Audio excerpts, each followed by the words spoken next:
I want to welcome you when we talk about the range report on this Smith & Wesson 432 UC. A couple of corrections from the first video before we actually get into the meat of this one is, in the first video, the unboxing video, by the way, I really want to thank all of you. That is, I mean, I'm absolutely humbled and astounded with the reviews, or the number of views I got of that. As of, I'm filming this thing on Thursday morning, what, the 22nd of August, so the video's been up for 4 days, and it's already over 76,000. I can't thank you enough for the review we got.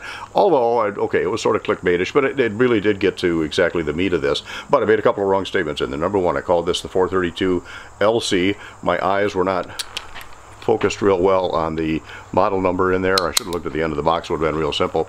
But it's the 432 UC for ultimate carry. Again, this is a Lipsey special, Lipsey being a distributor of one of the many major distributors of handguns, and they had this custom designed by Smith. One other thing that I said is, people said, why didn't they make this in 327 Federal Magnum instead of 32 H&R Magnum? And I said that it's probably because the 327 Federal is higher pressure, therefore they'd be limited to 5 rounds in the cylinder. That's actually not correct. So a couple of corrections on as I've done some more research on it. But the Smith & Wesson did make a 632 version of this back in the well, shortly after the 327 came out, so what's that, decade and a half ago, and a J-frame with 6 shots. So the 327 is not too powerful to work at a 6-shot cylinder. So the question is, why didn't they make this in 327 Federal, which would then take the 32 H&R, 32 long, and 32 short? Again, I don't know. I can only guess, and my speculation on that is that they wanted to keep recoil down to a reasonable level. The 327 Federal Magnum is going to recoil much closer to 38 Special. At that point, why not go to the 38 Special, although you would lose 1 round. The 327 H&R is going to recoil a little less than the 32 H&R is going to recoil a little less than the 327 Federal, theoretically. So we're going to shoot this today with some 327 with some 32 H&R Magnum and some 32 long. I did manage to get some. One of the other complaints I had about that is, gee, why would I buy a gun if I couldn't get the ammo? I knew that the ammo wasn't available at my local gun shop. In fact, I checked some others in my county here. Wasn't available at any FFL in my county. However, Lucky Gunner got my ammo ordered to me in 2 days. Federal got my ammo ordered to me in about 6 days. And today, which would be 3 days after I ordered it from Target Sports, I should have another order of ammo coming in. So it's available fairly quickly, just not at my local gun shop. I knew that when I bought it, so I did my research on it. I really want to try this, comparing against 38 Special and 9mm revolvers, which I am going to do. So enough talking about this. We're going to take it out to 12 yards and shoot it. And we're going to start out with 32 long. And by the way, loading up the 100 grain Federal 32 long with a speed strip, which does work for 32s. Then I'll be going to the 95 grain Federal, just plain flat nose lead. And again, I got that in some HKS speed loaders that I managed to get fairly quickly. And I've also got on my belt here a speed loader and also a 2 at a time dump pouch with the 32, the 85 grain Federal hollow point defensive rounds. We're going to try all 3 of those. Start out here at 12 yards with just the 32 long, just to see what it'll do on the plates. One other thing, as I'm putting my eyes and ears on here, one other thing that I'm going to tell you ahead of time is the gun. In fact, I'm going to roll in the footage right now. When I first shot this thing indoors at H&R Barnes, first shots are going to go to the top 3-inch circle down there at 15 yards. Cellular and Balot 100 grain 32 Smith & Wesson long. Then the second 6 shots are going to be at the bottom 3-inch circle. These are going to be Federal 32 H&R Magnum 95 grain.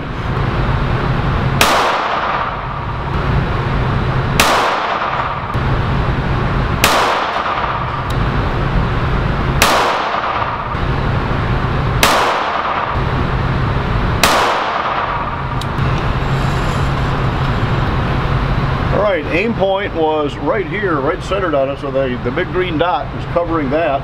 And there's 1, 2, 3, 4, 5, 6 shots low left. All right, I want to mark those. We'll send it down and try it with the 32 H&R. All right, 95 grain 32 H&R mag, bottom target.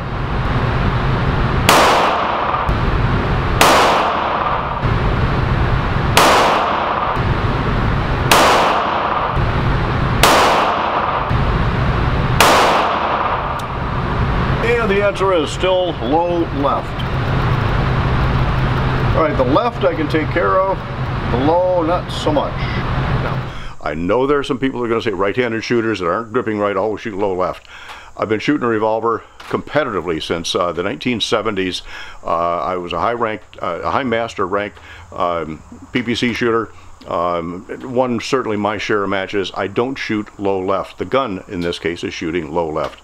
And again, no matter how I shoot it, it's a little low left. Now I can theoretically drift the rear sight just a little bit to the right because it is drift adjustable. That's going to take care of the left, and it's not going that far left, not to worry about it for a defensive gun.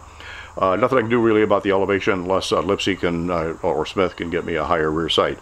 So for those of you who are saying that it's me that's shooting low left, I have tried this gun every which way but loose.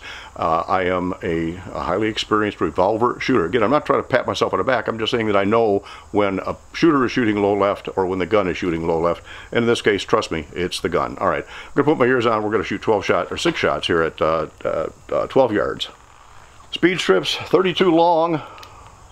Put in 2 at a time here. These are not always that speedy, but they do work, as long as I don't drop them. All right, I know I got to aim at the top of the plate. Let's just see. I'm not going to even ask Alice this time. We're just going to start at the top of the plates and see where it goes.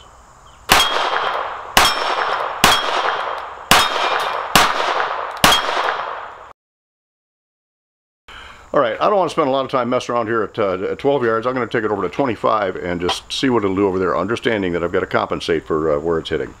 Smith & Wesson 432 UC Ultimate Carry Lipsey Special, 95 grain Federal, plain old lead, loaded out of an HKS speed loader, 25 yards. Let's just start with a raccoon, orange and green raccoon there on the right. See if I can hit him here at 25 yards. Now, I know people are saying, wait a minute, it's an ultimate carry gun, it's bad breath distance gun. I know I understand that. I've explained that in many videos that, yeah, statistically you're going to shoot at 3, 5, or 7 yards, and people will say the 21-foot rule, which by the way isn't a rule, it's just a correlation. But I want to know how I can do with any particular gun. So if this gun will shoot beyond 7 yards, I don't live by the statistics. I want to know if this gun will shoot beyond. Ooh, FedEx truck. I wonder if that's my other ammo. We'll have to check. I want to know what I can do with any particular gun. So I already did it at 12 yards, which is beyond the statistical average. I know what I can do there. I'm going to take it to 25, and I'm just going to see what I can do. Raccoon on the right, orange with green. Oh, come on.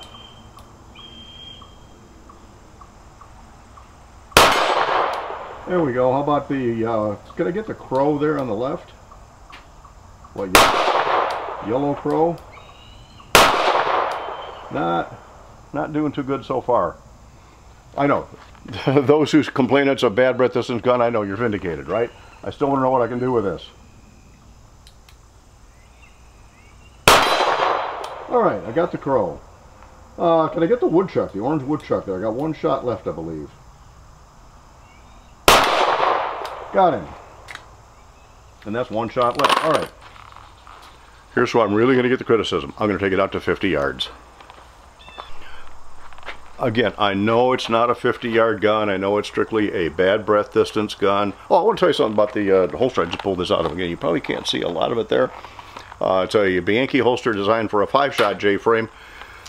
Several other 5-shot J-frame holsters I've got don't fit for this gun just because of the holsters are molded around the cylinder flutes here, and obviously the flutes for a 5-shot are in a different position than they are for a 6-shot.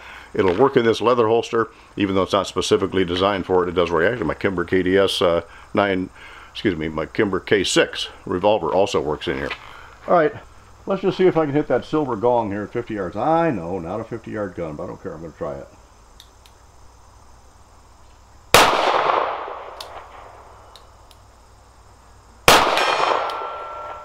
I took 2 shots to get it. No idea where I hit it. Dare I try the 16-inch high right?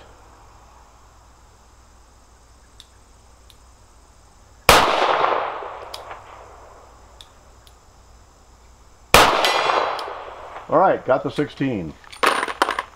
Using the HKS speed loader, I'm going to put in some of the Federal 85 grain hollow points, and let's go for the silhouette there at 50 yards. It's kind of a reddish brown with a yellow center, hanging low right.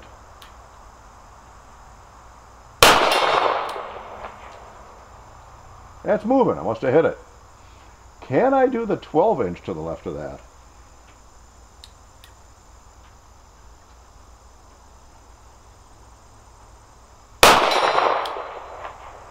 And that's moving. All right, do I dare try to go to a 10, the one to the left of the 16 there?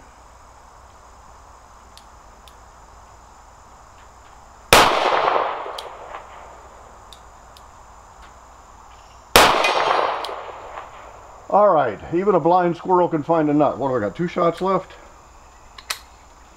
Dare I try the 8, white with a black center, just above the little critters down there in the bottom.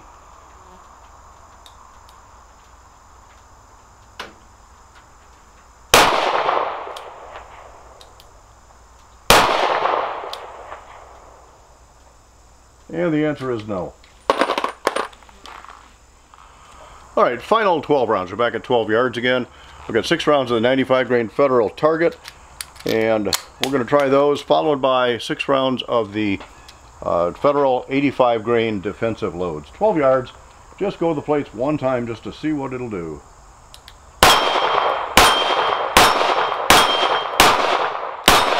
And I missed that one. Let's see if I can make up for it here with the hollow points.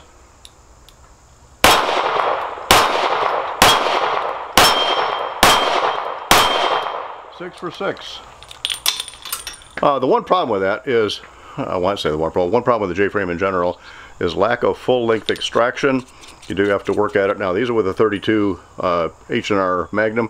32 longs will just about come out. 327 Federal Magnum, if this gun were chambered for it, which it's not, would be even longer cases, 1/8 of an inch longer, so even harder to get with that short little extractor rod. All right, that's it. Initial one. Stay tuned for the next video on this. It's going to be comparing this 432 with H&R Mag against the 632 38 special revolver and the Ruger LCR 9mm. So 3 similar sized carry guns, different ammunition. Not going to look at velocities, look at recoil, and just see how they work. But in the meantime, this 432 Ultimate Carry Lipsey Custom for Smith & Wesson, so far so good. I'm liking it. Thanks for dropping in.